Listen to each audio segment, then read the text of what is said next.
Welcome to another episode of Beyond Baseball Shorts. I am here with a very special guest, Troy Johnston of the Miami Marlins. Troy, how are you doing today? I'm excited to be here, excited to talk some baseball and, get a little more in depth about my life. Yeah, it sounds great. We're really excited to have you on and just talk a little bit about your journey. Just for the viewers, kind of introduce them to you and kind of some of the things that have have gotten you to where you are on your journey and some of the passions that you found away from the game as well. Okay. Yeah. So my name's Troy Johnston. I was drafted in the 17th round in 2019 by the Miami Marlins. I've spent my whole career so far with the Miami Marlins. I have now ended this 2022 season in AAA with Jacksonville Jumbo Shrimp. For me, I was always an athlete first, and I played every single sport I could get my hands on. I played golf, I played football, I played basketball, track, and actually wrestling was a big part of my life as well. Nice. With my father being a high school wrestling coach, and actually me and my wife both wrestling for him. Oh, that's Um, cool. but other than that, I did as many sports as I could, and kept it light and kept myself competing. That's awesome. It's always cool because I think when we look at athletes in general, you have those solo sport athletes, but letting athletes kind of branch out and experience different sports and different cultures. I know working in baseball, a lot of times when coaches are recruiting at the college level, they love the aspect of having someone play different sports and kind of experience different things so they're not siloed into one sport specifically. What was one of your favorite sports that you played outside of baseball? So I think my favorite sport to play, I really enjoyed wrestling, but the secondary sport I was the best at was golf. I Mm. played competitively when I was, I think I started when I was 11, 12, and I played up until I was about 14, 15. Then I chose to play football in the fall instead of play golf. And so that was a tough decision for me, but of course I can play golf anytime I want now. Is that what you're going to spend a But lot of the offseason doing?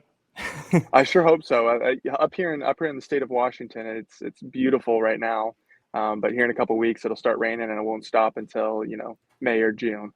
Yeah. But I'm gonna definitely start golfing and honing my craft in the off season, get my mind off baseball a little bit. But I would say that was by far my favorite sport.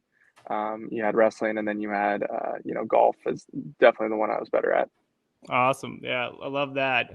So you mentioned that you're from the state of Washington. You played at Gonzaga. Talk about kind of how you made your way to Gonzaga and some of the experiences that you had at the at Gonzaga playing baseball there. So when I was recruited and when I signed, I think I only had one or two more offers, but I got offered as a freshman in high school. Mm, And so for a freshman, whatever freshmen out there have been offered of college, I don't know if that's still a thing anymore, but that put a lot of pressure on me, and I had to figure out what college I wanted to go to really quickly. yeah, And so for me, I toured all these schools. I went to Oregon. I went to Oregon State, University of Washington, Washington State. I went to all these places, and I went to go look to just see what the differences were. And one of the places that stood out was Gonzaga. One, because it felt like a true family hmm, when they were taking you in. It wasn't just, we're going to show you all these cool things. And then, when you get here, it might be something different than what you were expecting. When I went to Gonzaga, I knew what I was getting. The whole 3 years I was there, I got exactly what I wanted. A world class education plus yeah, elevated, advanced baseball knowledge, and just having the opportunity to play. That's the big thing for me was having the opportunity. But for me, my grandparents live right down the block from Gonzaga. I, that's I I nice. grew up I grew up going to Spokane in the summers, and so for me, it just felt like home Yeah, over all those other schools. And I had a fantastic time there. It was, a beautiful campus, and the coaching staff was phenomenal. And actually, I'm going back for the alumni weekend oh, tomorrow, cool. just to go celebrate with some guys and catch up a little bit. All because of COVID, we haven't really been able to do that in a couple of years. But I'm pretty excited, and it should be fun. That's awesome. What did you major in when you were at Gonzaga? So I did my best. I thought I was going to be an engineer. Didn't have the grades for it, of course, just like probably a lot of people. But for me, I went into business administration with a concentration in supply chain and operations. Oh, very cool. So, yeah, so I thought when I was working with it, when I was going through the business degree, that is definitely the concentration that stood out to me. But the cool part about Gonzaga is I got a little bit of everything. I got accounting, I got you know, management, I got marketing, I got all this different stuff all wrapped into one Yeah. degree. Although I did have the concentration, I pretty much got a full business background. That's awesome. And as you kind of look into the off season too, and some of the passions that you developed, what are some of your off season routines that help you kind of prepare for the next season and kind of get you in that right mindset, just to help you stay focused? Well, for me, I enjoy taking a majority of time off of baseball Mm, because for yeah, me, I like to be, like I said, I played a lot of sports. I did a lot of different things. I like to be a well rounded individual as well as a well rounded athlete. And so for me, I actually have been doing a lot of yoga, a nice. lot of weightlifting, but I got an off season job as well. And I'm working as a paraeducator in the Puyallup School District. And so I'm helping with the special education department and helping that. And that's really been fantastic for me because I really didn't know how I was going to like it, but I love working with kids. And so that has been, kind of right now, that's a huge off season passion for me. I mean, that's awesome to hear because so when we do the full length episodes and we interview like a lot of former athletes, like Tyson Ross came on, Jacob Turner, they kind of talked about when they're Yeah. in their career, they wish early on were able to find things that they loved outside of the game. And the fact that you've done it this early on in your career and have started to develop those things, I mean, that's absolutely huge, especially as you think, you, of course, you want to have a long and huge career in baseball, but eventually there's going to be a time, no matter how long you play the game, that you have to transition out of the game. And it's just awesome to see that you're finding those passions away from it. Well, thank you very much. And one of the other things, I'll hopefully we can get some marketing out of it too. But me and my wife, we actually run our own business as well, and so Oh, that's one of the very big cool. passions that I have. I'm putting my business degree to work a little bit, but we run a women's clothing boutique, Oh, and that's so awesome. styledandsocial.com. And so if anybody out there wants to check it out, but I really enjoy doing that. I do all the background stuff, and of course she tries to get me to model the clothes. I'm like, no, I can't do that. You look much better in it. So You could but have I'll take the a pictures, career and future as a model. I could, but it's okay. She's the boss, and so she tells me what to do. That's awesome. I guess the other thing as we kind of talk about transitions too, what's the transition like from playing? Because a lot of times you have the players who kind of go through the lower minors and you transition to the upper minors. What are some of the big things that you've noticed as you transition to the upper minors, whether it's competition or just kind of getting adjusted? What are some of the big things that you've had to utilize or are faced during these transitions to the upper minors? I think the information that people are given Mm, is the biggest difference because of course when you're in the lower minors, guys don't have a lot of information because it's things either from college or even the lower minors guys maybe haven't played since they've got drafted in a year or a year and a half. They get Tommy John or something.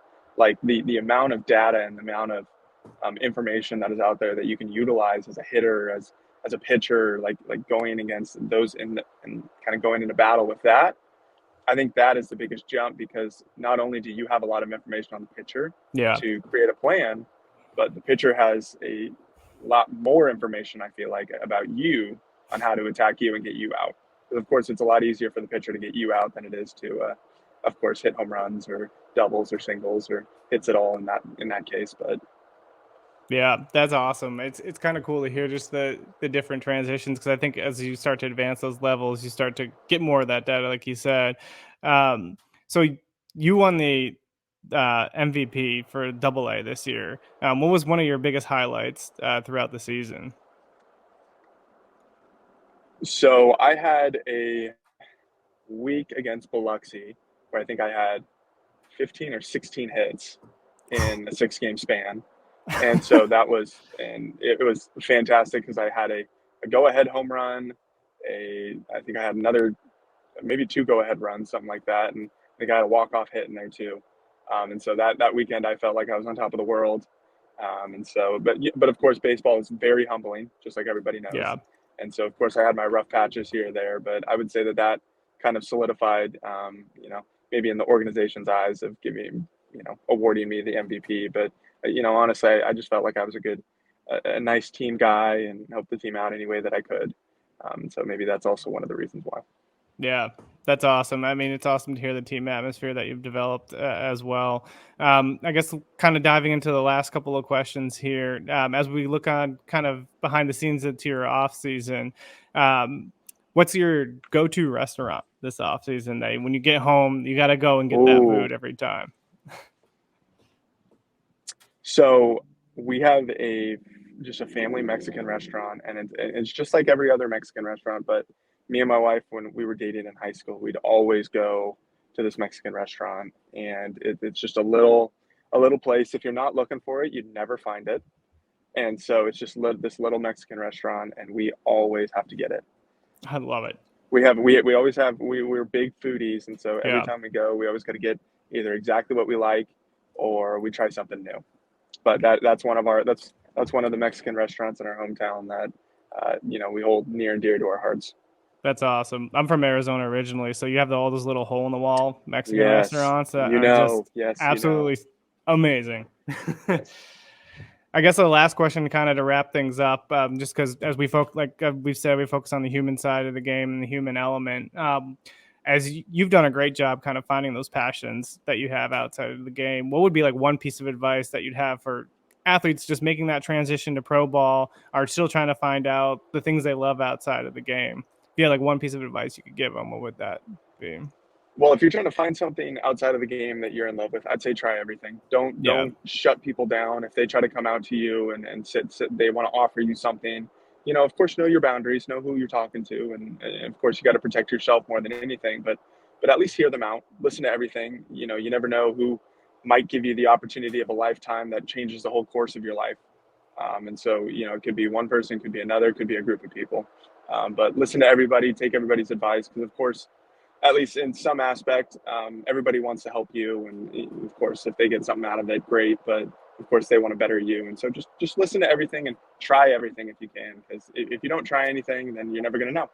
yeah, and I love that because it happens all the time. You think when you're growing up as a young kid, if you don't try something, you're not going to know whether you like it or not. So I think that's a Exactly. huge thing to end on. Troy, I can't thank you enough for taking the time to join us. We wish you nothing but the best next season, and also get to enjoy a lot of golf this off season.